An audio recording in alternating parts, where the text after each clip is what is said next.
ulit mga Lods, requested song yung pag-aaralan natin ngayon. Kanta ng Shackle, kanto yung pamagat. Request sa atin yan ng Lods natin na si Dare Angel. Gusto daw niya matutunan ito ng acoustic lang yung ginagamit. Siguro ibig niya sabihin yung ilalapit natin yung parang original sounds na kahit acoustic guitar lang yung ginagamit ay alam natin na kanto yung tinutug. Ginawa natin ng paraan kung paano ilalapit yung original sounds ng kanto kahit acoustic guitar lang yung ginagamit natin. Panoorin nyo mabuti guys, dahil pag natutunan nyo na to ay pwede nyo na tong tugtugin pag nagja-jamming. At maaari nyo nang sabihin ng katagang ito, Don't touch me, I'm a guitarist. simple lang naman itong pag-aralan mga Lods. Kaya panoorin nyo nang mabuti. Okay, tara. Okay, bali ang chords na ginamit ko rito ay tinira ko siya sa chord ng C. Yon, yung kapo nga pala natin nasa 5th fret. Bali ito yung original na tune ng kanto. Nilagay ko yung aking kapo sa ika-5th fret. Pero 'di ba natataasan guys sa song na yan? Pwede niyo siyang babaan. Ilagay niyo lang, i-adjust niyo lang yung kapo niyo. Lagay niyo sa 4th fret o kaya kung mas bababa pa, 3rd fret. Ganyan. Kaya nilagyan ko siya ng kapo guys. Okay, ito yung mga chords niya sa kanyang intro. Yan, chord ng C. Next chord ay E minor. Then F. Pero yung F natin dito ay F major 7 position siya. Okay, ito. Second string, yung hintuturo nyo. First fret, second string. Middle finger nyo, third string, second fret. Ring finger nyo, fourth string, third fret. Bale, ito yung magiging F natin. Yan, mas detalyado yung tunog niya, di ba? Okay, yung last chord natin ay G. Yung G na ganito, yung 4 na daliri. Yan, nakapindot yung first at second string dyan sa third fret. Yan. Okay, ganito naman kung paano siya tugtugin.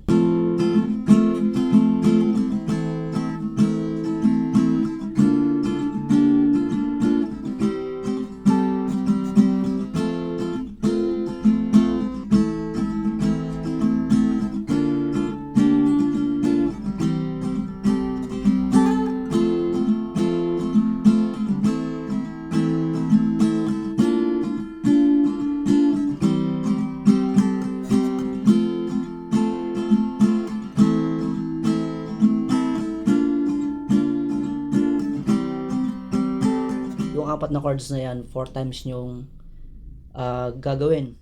Okay, bali yung 2 ikot dyan na una ay iba dun sa 2 ikot din sa huli. Kaya ituturo ko kung ano yung gagawin natin sa unang 2 ikot.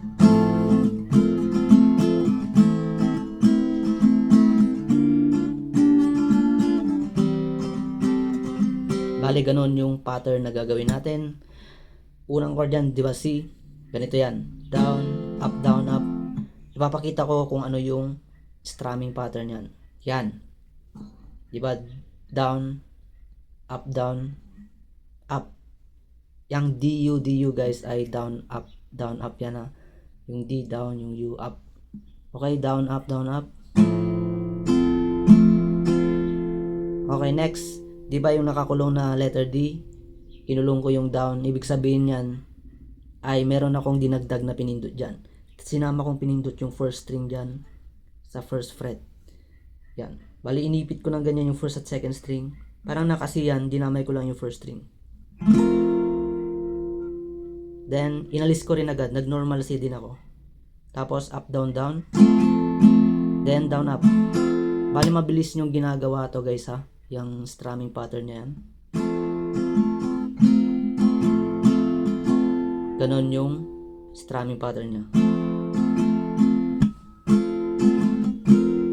Okay, down, up, down, up. Then yung down na nakakulong, dinamay ko na yung first string. Then inalis ko rin agad. Up, down, down, then down, up. Tapos sa E minor naman, ganun din yung strumming pattern niya. Tapos idadamay ko lang ulit yung first string. Yan, naka E minor, dinamay ko yung first string dyan. Then inalis ko rin. Tapos sa F major 7, ganito, di ba? Ganun din yung strumming pattern, pero yung idadagdag nating pipindutin ay yung second string sa third fret. Itong hinlilit nyo yung gamitin nyo. Yan, yung pinky finger. Down, up, down. Okay, down, up. Then, yan. Dadamay ko na. Yun, isang down. Then, up, down, down. Down, up. Tapos G. Ganun din. Pero, instead na magdagdag tayo dito sa G, ay magbabawas tayo. Yan, down, up. Yung hililit natin, ililift natin. Yan, iangat natin. Magiging open yung first string dyan. Okay, yung down, alisin na natin yung hililiit. Tapos ibabalik din natin. Up, down, down. Down, up. Ganun lang yung pattern yan, guys. Okay? Pag ino-normal speed natin.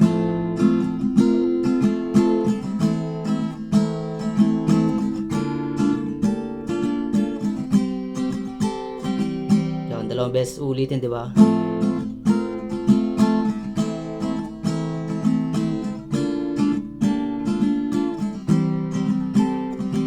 Okay, tapos na tayo sa dalawang ikot na yon.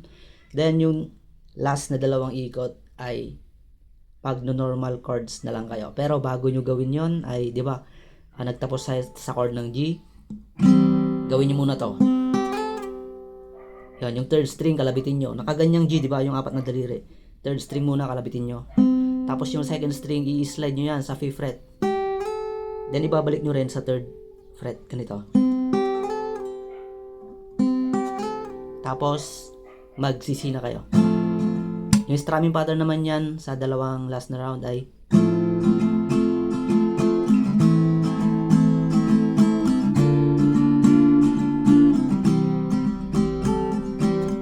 yun, down, up, down, down, up, down, down, down, up, down. Yan naman guys, nandyan yung strumming pattern nya. Down, then up, down, down, then up, down, down ulit. Tapos down, up.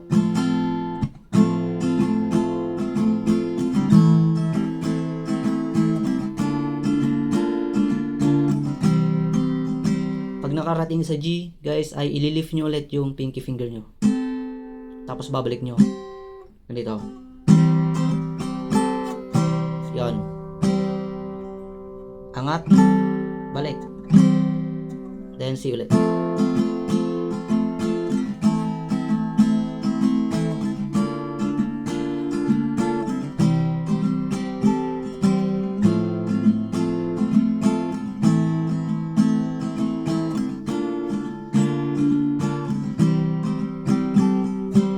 Okay, yung verse niya guys ay bali ang strumming pattern na gagamitin natin ay yung last na tinuro ko, yung ito. Up, down, down, up, down, down, down, up. Yun, ganun siya. Ito pa rin yung mga chords niya. Tugtugin natin. Pakita natin yung lyrics para masabayan nyo ako. Hindi ko na kailangan itapat yung mga chords sa lyrics dahil ganun lang naman yung pattern na gagawin nyo. Sasabayin nyo na lang ng kanta.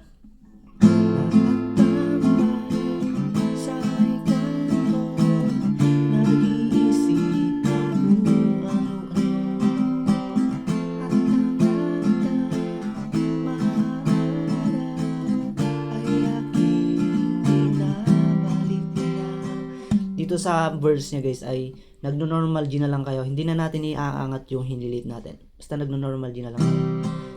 Then pagkatapos ng first verse ay singitan nyo ng 4 chords na yan.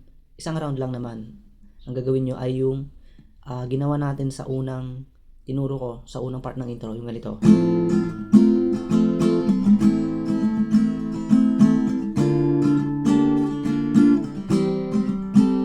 Okay, then second verse na. Ganun yun, di ba? Lapit na lapit naman yung tunog niya sa original. Kaya hindi na natin kailangan ng lead guitar o kaya drum, bass. Pwede nyo siyang tirahin kahit acoustic guitar lang yung ginagamit nyo. Parang ulan ang umaga, nasaan kaya ang barkada? Okay sana kung may pera upang ako ay nakasama. Okay, chorus niyan ay simpleng-simple lang. Dalawang chords lang. Maliban sa dulo niyan ay G. Yung dalawang chords, E minor, tapos F major 7. Pero kung kaya nyo naman ay mag-F kayo na ganito. Sa chorus lang guys ha. Maganda yung tunog pag sa part ng chorus ay normal F yung gagamitin nyo. Ganito. Pero kung hindi kayo sanay sa bar chord, ay F major 7 na lang. Maganda rin naman yung tunog niyan sa part ng chorus. Pero dito sa chorus kasi ay parang mas maganda yung mapakinggan yung bass ng F, yung 6 string first fret. Okay? Pero F major 7, pwede naman. Ang pag-strum naman sa chorus ay puro down lahat ganito. Nasa gitna ng gabi, ang katotohanan, kung wala kang pera, G. Kaibigan. Okay, dun sa G guys, huwag niyong kalimutan ito. Yan, patungo na kasi yun ng interlude. Same lang sa intro kanina. Yung last 2 rounds ng intro, yung ganito. Yung normal lang.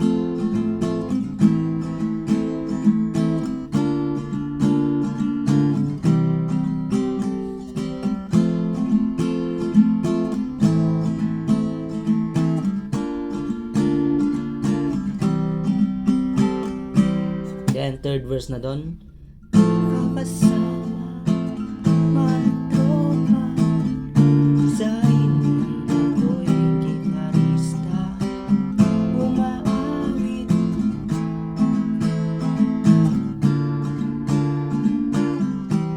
Yun, then singitan nyo ulit yun nung kagaya ng sinabi ko kanina.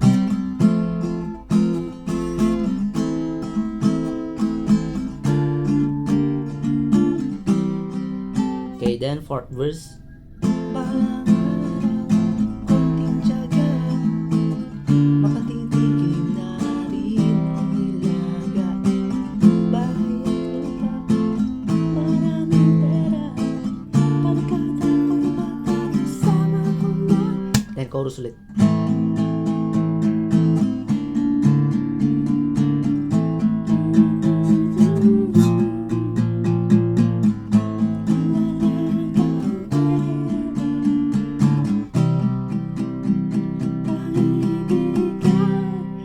Tapos yung instrumental niya guys ay yung ganito.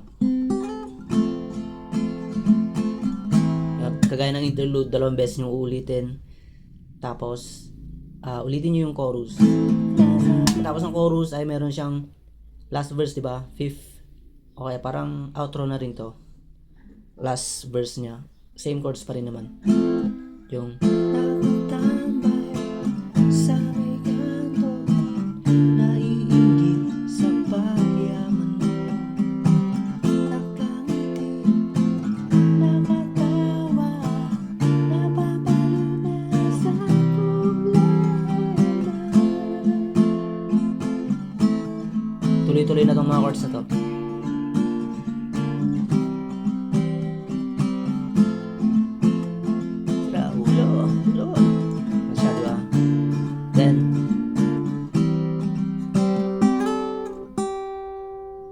Then C. Yon. Sa last G, huwag nyo kalimutan yung slide.